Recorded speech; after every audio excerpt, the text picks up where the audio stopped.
하나님께서 오늘 우리에게 주시는 말씀은 디모데전서 4장 1절에서 16절까지의 말씀입니다.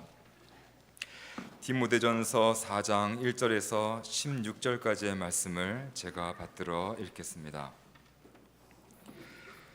그러나 성령이 밝히 말씀하시기를 후일에 어떤 사람들이 미혹하는 영과 귀신의 가르침을 따르리라 하셨으니 자기 양심이 화인을 맞아서 외식함으로 거짓말하는 자들이라.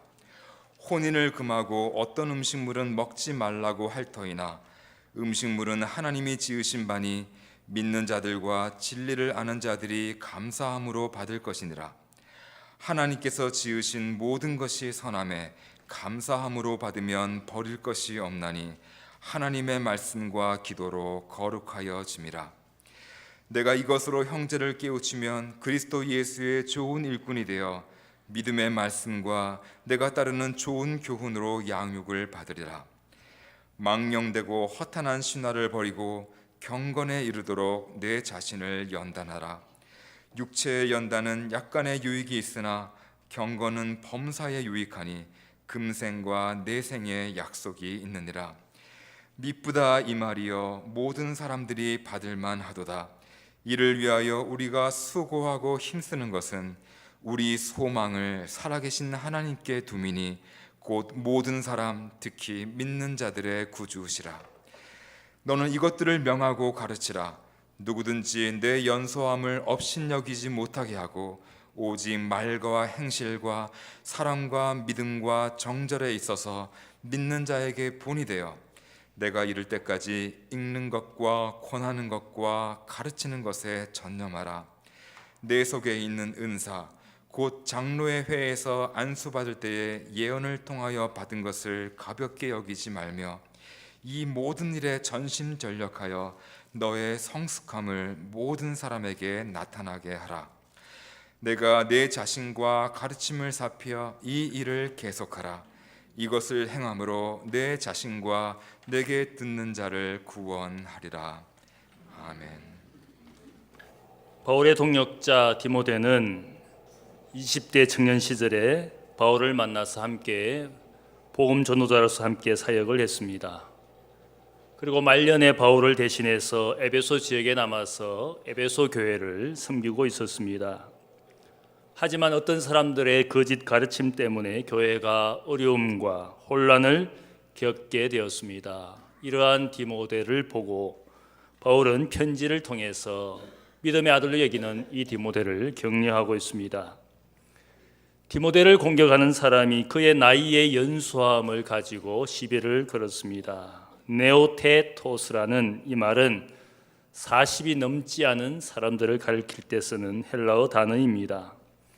아마 이때쯤 디모데의 나이가 30 중반 정도 된 것 같고 바울의 나이는 60이 넘은 그런 나이였던 것 같습니다.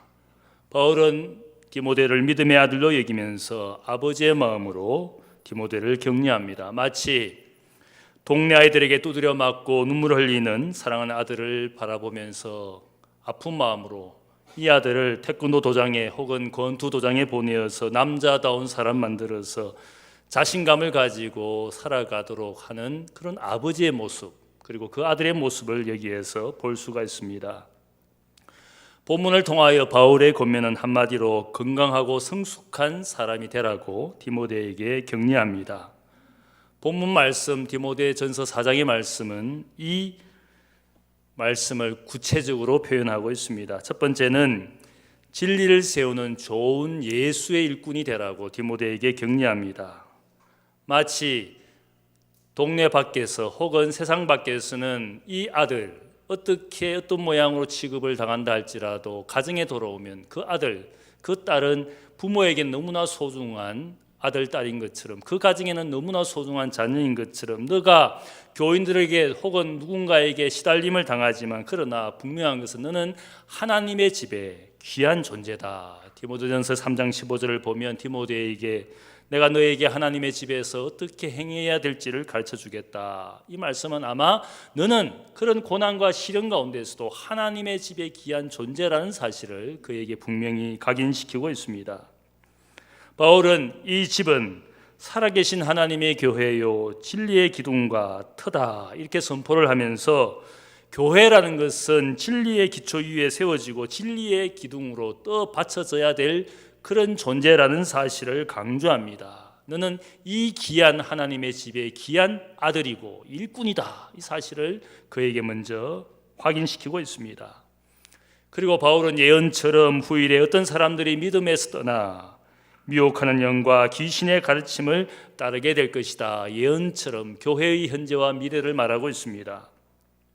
예수님께서도 제 아들에게 미래에 거짓 선지자들이 일어나서 양의 옷을 입고는 양들을 노략하고 주님의 이름을 빙자해서 선지자 노릇하고 귀신을 쫓아내고 능력을 보여주면서 불법을 행하는 일들이 있게 될 것이라고 말씀해 주셨습니다.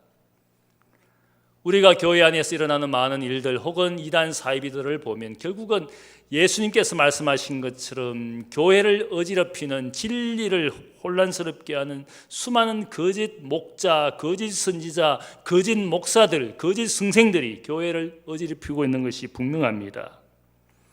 이 교회를 어지럽히는 거짓 가르침의 본질이 무엇인지 바울이 오늘 본문에서 말합니다. 첫 번째는 이 거짓 가르침의 배경에는 사탄의 미혹이 있다고 말합니다.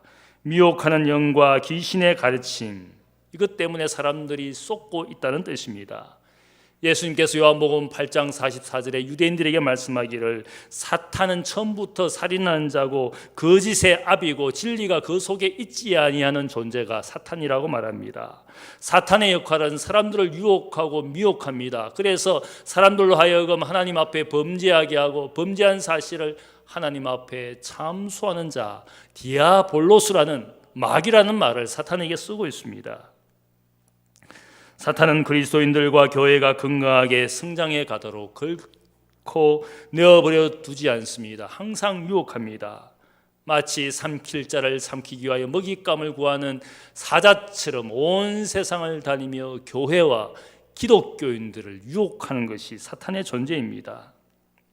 사람들의 삶을 미혹하고 관계를 파괴시키고 온갖 상황을 통해서 교회를 어지럽게 하는 것이 영적 존재 사탄이라는 할 수 있습니다.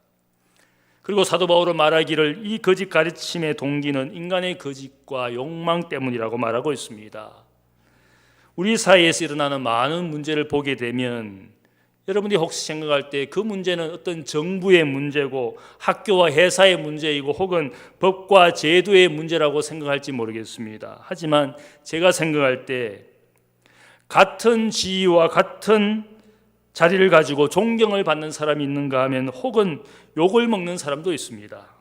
같은 법을 가지고 같은 제도 속에서 일하지만 어떤 사람은 정의와 평화를 이루는 사람이 있는가 하면 반대로 그 법과 제도를 악용해서 비리와 부정을 저지르는 사람도 있습니다. 같은 교회를 섬겼는데 어떤 목사는 욕을 먹고 어떤 목사는 존경을 받습니다. 이것은 무엇을 의미합니까? 법과 제도와 회사와 교회의 문제가 아니라 결국은 그 속에서 일하는 사람의 문제라는 뜻입니다. 법과 제도를 바꾸어서 잘 될 줄 알았는데 여전히 같은 문제가 일어나는 것은 그 속에서 일하는 사람의 문제라는 겁니다. 여기에 사람의 외식과 거짓과 불법과 양심의 문제라고 말하고 있습니다. 2절 말씀을 보면 자기 양심이 화인을 맞아서 외식함으로 거짓말하는 자들이다. 거짓 가르침을 주는 사람들이 결국 양심의 문제가 있다는 뜻입니다. 거짓 가르침과 유혹이 있다고 해서 모든 사람이 그 거짓과 유혹에 넘어가는 것은 아닙니다. 어떤 사람은 넘어가고 어떤 사람은 넘어가지 않습니다. 사이비 이단들이 존재하고 그들이 거짓 가르침을 준다고 해서 모든 사람들이 거기에 넘어가는 것은 아닙니다. 개인의 양심을 따라서 그 거짓을 잘 분별해서 거짓과 불법을 받아들이지 않는 사람들이 있습니다. 여기에 양심이라고 번역된 헬라어 수네데시스라는 말은 도덕적 의식을 이야기합니다. 도덕적으로 그것을 잘 자각하는 그것이 바로 양심이라는 뜻입니다. 죄에 대한 자각을 이야기하는 것이 양심이라는 단어입니다. 그래서 바울은 이 개인에게 있는 인간의 양심에 대해서 이 단어를 쓰면서 많은 편지를 우리에게 쓰고 있습니다. 우리는 우리가 가진 양심으로 하나님의 거룩함과 진실함을 증언하는 것이다. 우리가 가진 양심으로 오직 진리를 나타내는 것이다. 우리는 양심 때문에 하나님을 두려워하게 된다고 말합니다. 내 양심이 나의 선택과 행동을 결정하게 되는 것이고 결국 이 양심이 나의 모든 죄와 불법을 하나님 앞에 직고하게 될 것이다. 양심이라는 것은 우리의 모든 선택과 행동을 결정하는 것이 양심에 있다고 말하고 있습니다. 그런데 이 양심이 좋은 양심, 선한 양심도 있는가 하면 타락한 양심도 있습니다. 선하고 청결한 양심을 가진 사람은 선을 행하고 죄를 멀리합니다. 그러나 오늘 말씀처럼 양심의 화인을 맞은 사람은 양심이 무뎌져서 죄에 무뎌져서 거짓과 불법에 쉽게 넘어갑니다. 화인을 맞다. 이 말은 카우스테리아조라는 이 말은 불로 지져서 무감각하게 되었다. 뜸을 뜨다. 그런 뜻을 가지고 있습니다. 마치 마취제를 맞아서 고통에 무감각하게 된 것처럼 양심이 무뎌집니다. 죄에 무감각합니다. 그래서 우리가 사람으로서 어떻게 저런 일을 행할 수가 있을까? 그런 사람들의 모양을 볼 때마다 우리가 안타깝게 여깁니다. 그런데 그런 일들이 가능한 것은 그 양심이 타락되었기 때문에 화인 맞은 것처럼 무감각하게 되었기 때문에 그런 행동을 하는 그런 일들이 나타나게 되는 겁니다. 결국은 양심이 무뎌진 그 타락한 양심은 미혹되어서 죄인 줄 모르고 악인 줄 모르고 결국은 믿음에서 떠나가고 진리에서 떠나가는 사람들이 교회 안에도 존재하게 된다는 겁니다. 교회의 문제가 아니라 공동체의 문제가 아니라 남의 문제가 아니라 그 사람의 문제라는 겁니다. 어떻게 교회가 이 모양인가? 기독교인이 그 모양인가? 사람이기 때문에 그 모양입니다. 그 사람이 가진 양심의 문제지 교회도 제도도 문제가 아닙니다. 진리의 문제가 아닙니다. 인간의 양심의 문제입니다. 세 번째로 바울이 말하는 것은 거짓 가르침의 모양은 결국 공동체의 파괴로 이어진다고 말합니다. 3절 말씀을 보면 어떤 사람들의 거짓 가르침은 혼인을 금하고 어떤 음식물을 먹지 말라고 주장한다는 겁니다. 이 가르침의 내용은 극단적인 금욕주의를 주장합니다. 그래서 사람들로 하여금 분리된 생활을 하도록 강조합니다.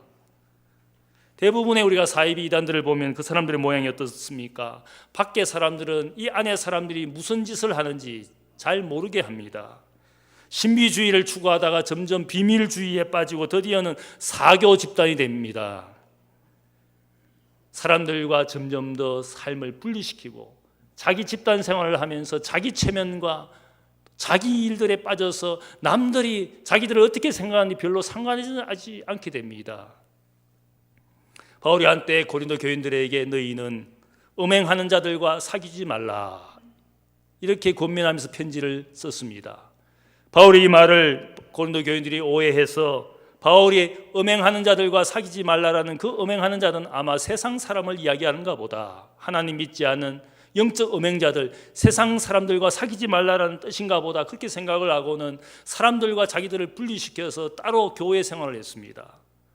그때 바울은 다시 편지하면서 자신의 말을 오해했다. 내가 음행하던 자들과 사귀지 말라라는 뜻은 세상 사람들과 사귀지 말라라는 뜻이 아니라 교회 안에서 음행을 하고 죄짓고 함부로 교회 생활을 하는 그들과 사귀지 말라라는 뜻이었다.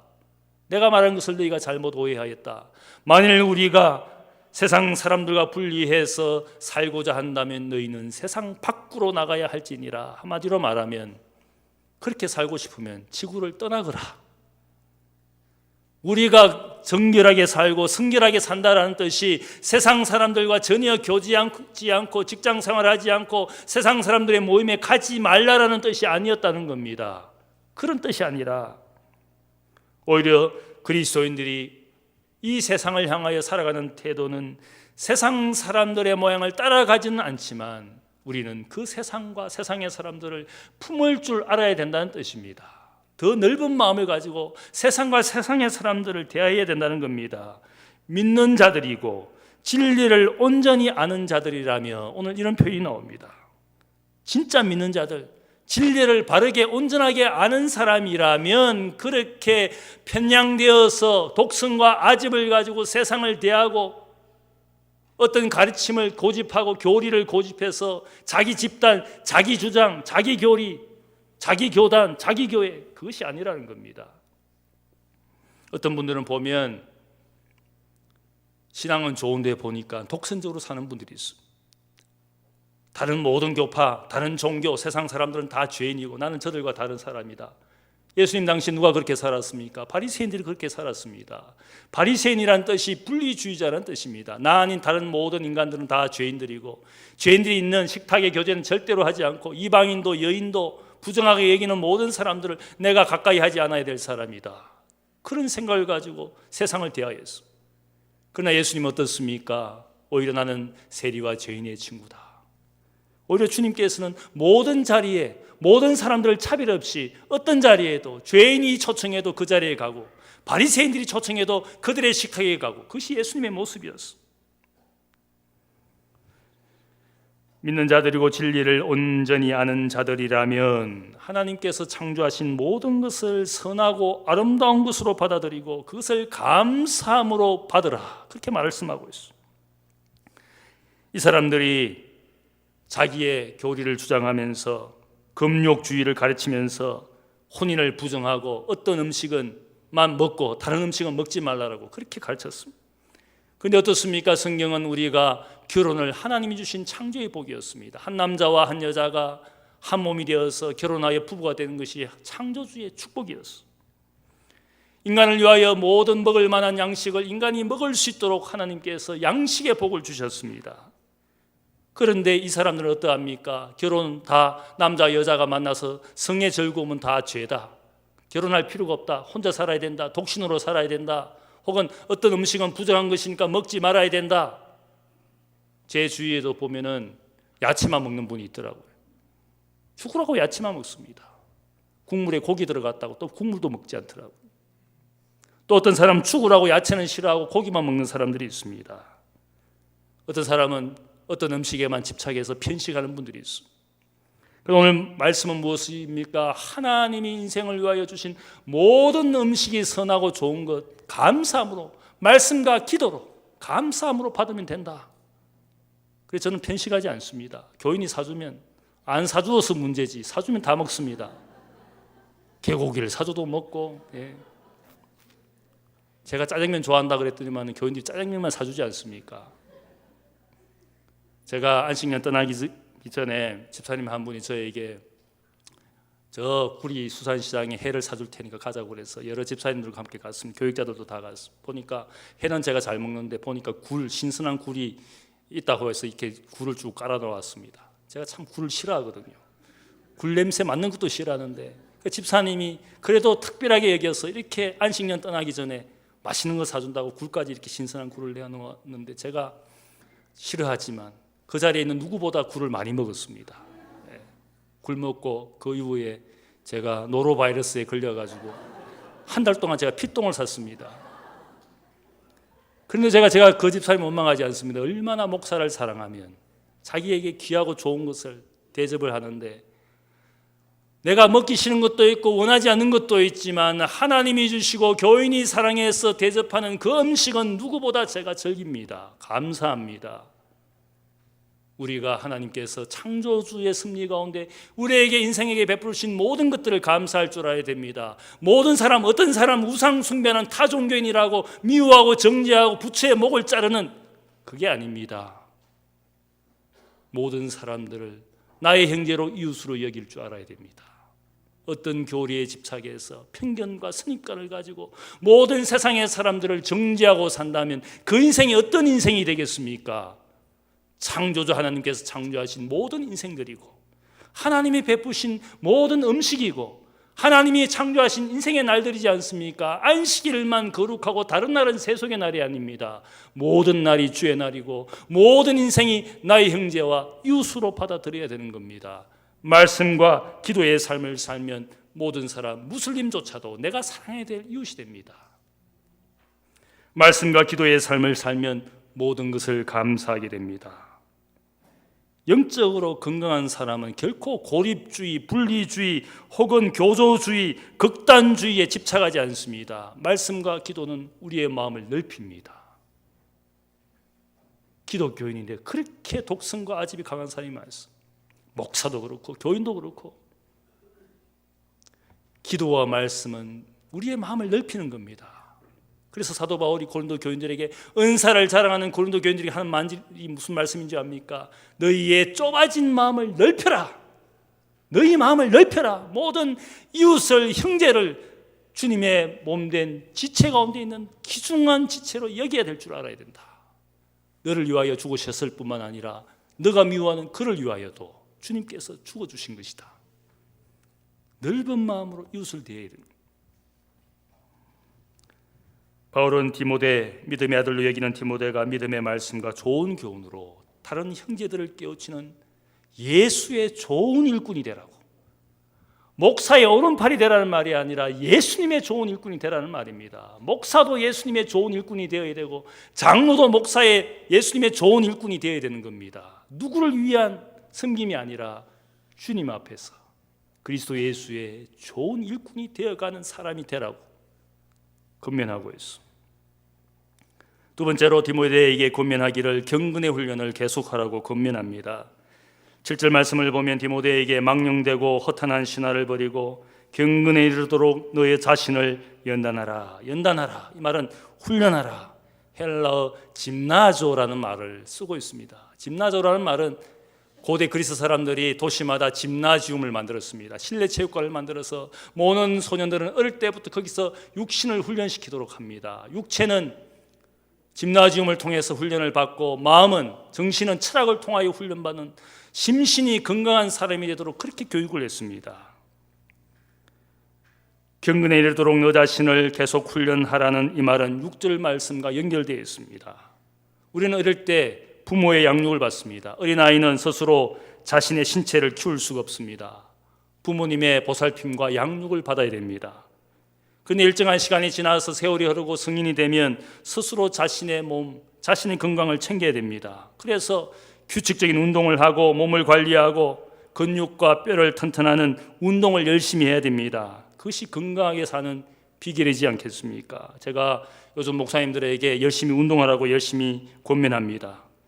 40대가 되면 열심히 운동하면서 자기 몸을 잘 관리해야 된다고 힘주어 역설합니다. 제가 보니까 주위에 있는 사람들 보니까 먹기만 먹고 운동하지 않고 땀 흘리지 않고, 제 눈으로 보기에도 성인병 덩어리가 많습니다.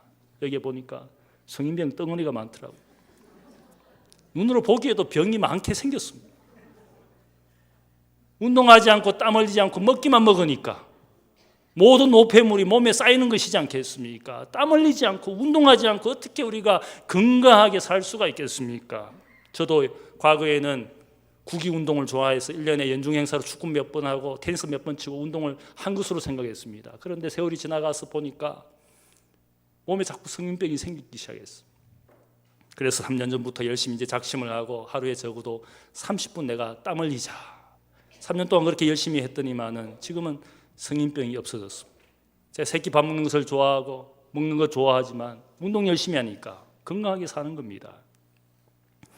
하지만 문제는 나이 들어서 운동 아무리 해도 근육은 만들어지지 않습니다. 자, 그래서 자괴감이 들어서 얼마 전에 군에서 나온 아들을 보니까 6주 만에 만났는데 얼마나 근육이 붙고 어깨와 가슴이 탁 벌어졌는지 아들의 몸을 보고는 제가 좌절감을 느꼈습니다. 아버지는 3년 동안 열심히 운동했는데 아들은 6주 만에 6주 운동하고 저렇게 몸이 좋아지는구나. 그래서 제가 자괴감이 들어서 아들에게 하소연을 했습니다. 아빠는 3년 동안 열심히 운동했는데 나이가 들어서 그런지 근육이 늘기는커녕 운동할수록 온 관절이 아프다. 쓸모없는 육신이 되어간다. 이렇게 제가 하소연을 했습니다. 아들하고 대화하는 중에 아내가 다른 방에서 건너와서 아들에게 갑자기, 학주야, 집안에 오래되고 쓸모없는 것은 이제 버려. 갑자기 아들이 저를 쳐다보면서, 엄마, 설마 아빠를? 아들 눈에는 이제 오래되고 쓸모없는 인생이 되어가니까 갑자기 저를 쳐다보기 시작했습니다. 집안에 쓸모없고 오래된 거 버려야 되는데, 아들과 제가 눈이 마주치면서 그 순간 빵 터졌습니다. 우리는 믿음의 초보의 단계에 있어서는 믿음의 말씀과 좋은 교훈으로 양육을 받아 자라났습니다. 이제는 때가 되면 스스로 영적 훈련을 해야 됩니다. 스스로 경건의 훈련을 해야 됩니다. 세월이 너무 흘러가서 늦게 훈련을 시작하면 영적인 삶이 쉽게 건강해지지 않습니다. 믿음의 근육이 붙지 않습니다. 자기가 쓰고 싶은 시간 세월 다 쓰고 때 늦어서 열심히 믿음 생활 해보려고 하지만 그게 쉽게 되지 않습니다. 그래서 세상에 가서 또 시간 쓰고 또 시간 쓰고 사탄은 그렇게 우리를 바쁘게 몰아갑니다. 영적 훈련에 대한 자신감도 없고 소망도 없습니다.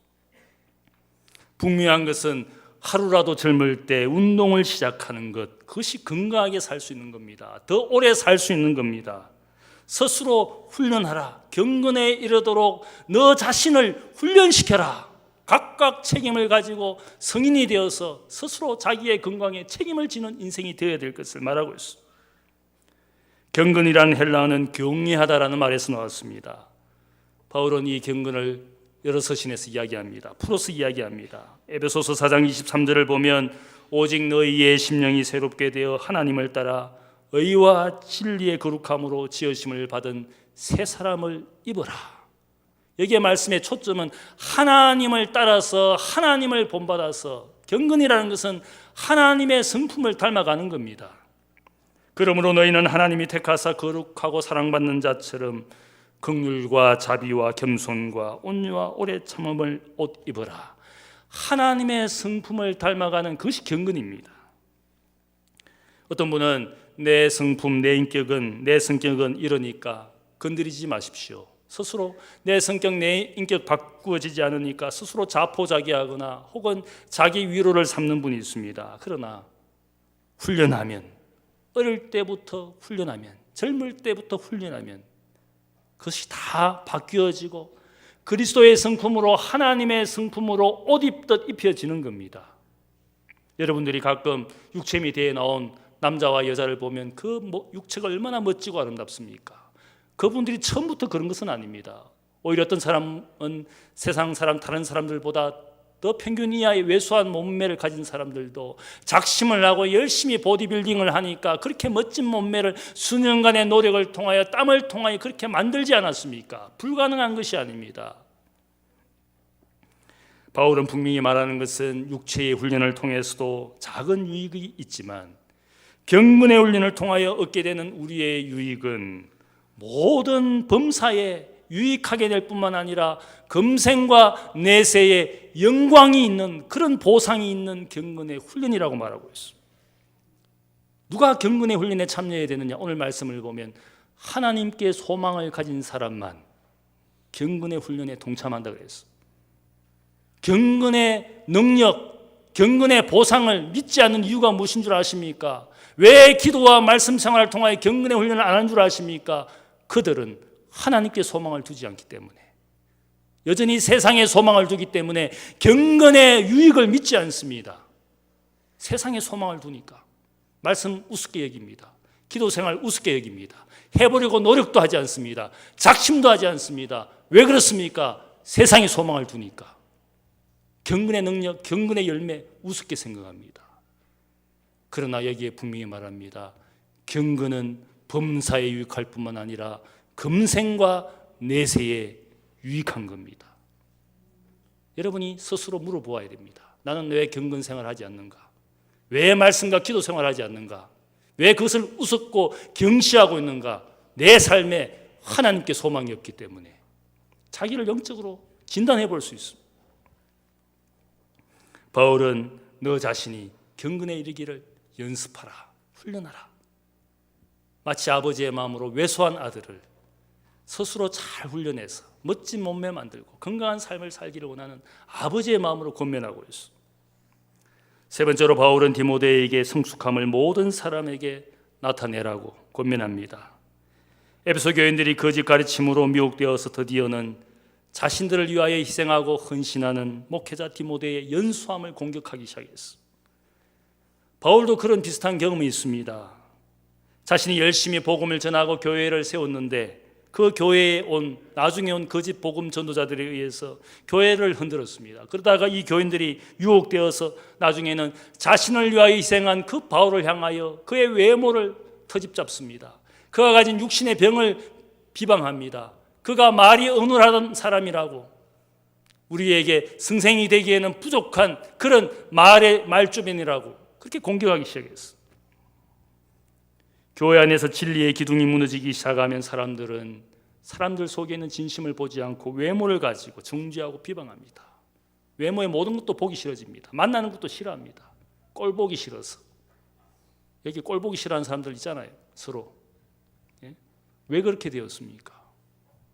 언제부터 우리가 외모를 따져서 꼴 보기 좋은 사람만 같이 모이고 꼴 보기 싫은 사람은 안 보고, 진리가 무너지면 사람들은 외모를 따집니다. 우리 사회에 지금 인터넷상에 떠돌고 있는 수많은 이야기들이 무엇입니까? 어떤 사람의 직무와 일을 가지고 정당하게 평가하는 것이 아니라 나중에는 보면 인신공격을 합니다. 온갖 사생활 덜추면서 신상털기라는 멋진 말로 사람들을 공격합니다. 이 모습은 우리 사회가 결코 건강하지 못하다라는 뜻입니다. 교회도 보면 교회 안에 일어난 문제를 가지고 나중에 사람들의 인신을 공격합니다. 교회가 영적으로 건강하지 못하기 때문에 그런 일들이 일어납니다. 바울은 연수함으로 공격받는 디모데에게 한마디로 권면합니다.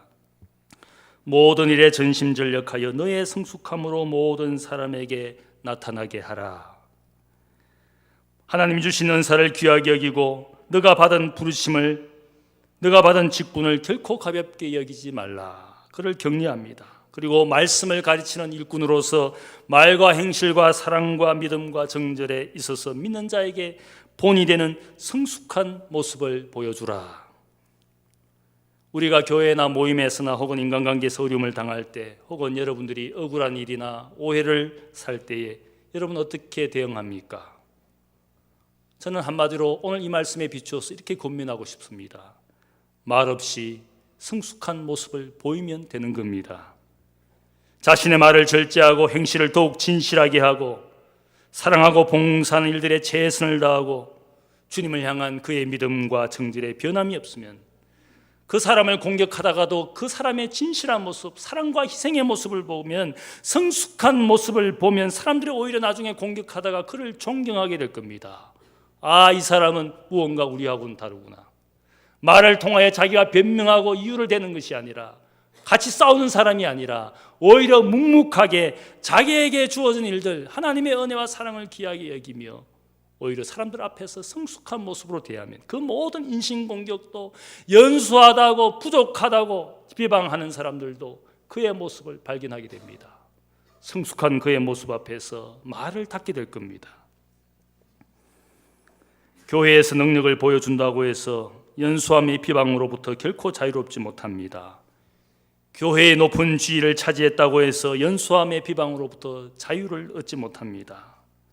하지만 하나님을 사랑하여 하나님의 성품을 닮아가고 주님을 사랑하여 주님처럼 희생하고 섬기는 모습이 있다면 연수함이 문제가 되지 않습니다. 대학교에 저보다 훌륭한 분들이 얼마나 많은지 모릅니다. 지식도 많고 사회적으로 여러 가지 능력이 있는 분들 많습니다. 제가 그분들 앞에서 무엇을 가지고 자랑할 수가 있겠습니까? 저는 늘 목회 철학 가운데 그것이 중요합니다. 나는 딴 것이 아니라 말씀의 봉사자로 하나님의 말씀을 잘 해석하고 잘 증거하는 것만이 나의 사명이고, 내가 누구보다 잘할 수 있는 것은 하나님의 말씀을 누구보다 많은 시간을 들여서 투자를 해서 공부를 하고 연구를 하고 그 말씀을 내가 하나님의 진리의 말씀, 인간의 말이 아니라 하나님의 말씀으로 잘 준비해서 전하는 것이 나의 본분이고, 내가 학위를 가지고 지위를 가지고 능력을 가지고 여러분 앞에 인정받는 것이 아니라 하나님의 말씀이 여러분의 삶 속에 증거될 수 있도록 나는 누구보다 이 말씀에 내 인생을 걸리라, 시간을 들이라. 학위가 아니라, 능력이 아니라, 지식이 아니라. 내가 부족한 것이 얼마나 많겠습니까? 여러분과 비교해서. 하나님의 말씀을 사랑하고 연구하고 가르치는 일들에 전심을 다하라. 너는 가르치는 자이다. 전심전력하라. 그런 말씀의 봉사자가 되면 너의 연수함은 아무 문제가 되지 않는다. 모든 일들에 너의 성숙함을 사람들에게 나타나게 하라. 이것이 바울의 권면이었어. 아들이 세상 눈으로 볼 때는 여전히 미숙하지만 바울은 그가 하나님의 말씀으로 성숙한 사람이 되고 그 말씀을 읽고 듣고 행하는 것에 본이 되면 그 모든 연수함이 문제가 되지 않는다고 분명히 말하고 있습니다. 건강하게 사시기를 축복합니다. 성숙하게 사시기를 축복합니다. 어떻게 건강하게 어떻게 성숙된 삶을 살 수 있습니까? 말씀과 기도로 경건에 이르도록 자신을 스스로 훈련시키면 되는 겁니다. 하나님께 소망을 둔 사람만 이 경건의 훈련에 참여하게 될 겁니다. 부모가 건강하다고 해서 자식이 건강한 겁니까? 내 이웃이 건강하다고 해서 내가 건강한 겁니까? 그렇지 않습니다. 각자가 건강하도록 경건에 이르도록 각자가 자신을 하나님의 말씀과 기도로 훈련시키는 수밖에 없습니다. 우리 모두가 각자가 하나님 앞에 선한 양심, 깨끗한 양심 되기 위하여 말씀과 기도로 자신의 양심을 더욱더 깨끗하게 하나님 앞에 말씀과 기도로 내가 성숙한 삶이 되어서 수많은 비방과 오해로부터 나의 성숙함을 드러내어서 여러분의 삶이 건강과 성숙함으로 가득 채워지시기를 주님의 이름으로 축복합니다. 기도하겠습니다. 사랑의 아버지 하나님 감사합니다. 하나님 아버지 우리가 얼마나 영적으로 병약한 존재인지 아버지 하나님 우리가 수많은 세상의 사람들로부터 혹은 교회 안에서나 교회 밖에서나 수많은 일들 때문에 우리가 상처 입고 고통당합니다. 그때마다 하나님 말씀과 기도로 내 자신이 경건에 이르기를 훈련하며 그래서 성숙한 사람의 모양으로 사람들을 대하기를 원합니다. 아버지 하나님 세상을 따라가는 자는 아니지만 세상과 세상의 사람들을 넓은 마음으로 품을 수 있는 주의 마음을 가지게 하여 주옵소서. 세리도 죄인도 그분의 친구였습니다. 바리새인도 비천한 자도 주님의 친구였습니다. 하나님 아버지 우리가 주님의 마음을 가지고 하나님의 성품을 닮아가는 경건의 사람 되기를 원합니다. 아버지 하나님 우리의 자녀를 그렇게 키우게 하옵시고 우리의 이웃과 또 교회 안에서 서로 성숙한 모습으로 참된 교회, 건강한 교회, 성숙한 교회가 되어가기를 원합니다. 우리의 성숙한 모습이 세상의 빛이 되고 소금이 되는 줄 믿습니다. 하나님 아버지 이 교회와 이 교회에 속한 모든 성도들이 하나님 앞에 성숙한 자녀가 되어 하나님의 영광이 되게 하여 주옵소서. 감사하며 예수님의 이름으로 기도하옵나이다. 아멘.